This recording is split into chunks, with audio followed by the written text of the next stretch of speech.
How to delete Brawl Stars account. Welcome to Let Me Help, and let's get right into this quick and easy tutorial.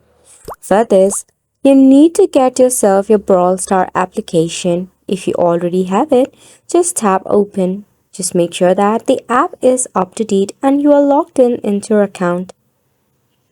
Once the application is all loaded up, you need to navigate to the settings option. In the settings, you will see an interface like this. Locate the option called Help and Support.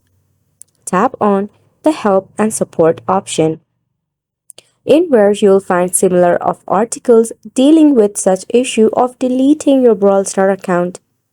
You can tap on the suggested articles and read out the instructions given to you.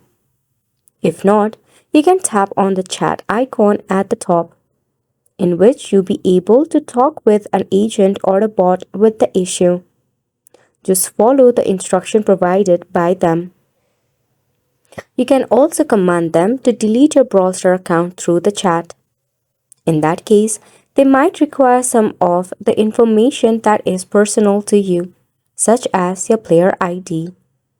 Which wraps up the tutorial as well. Thank you so much for tuning in.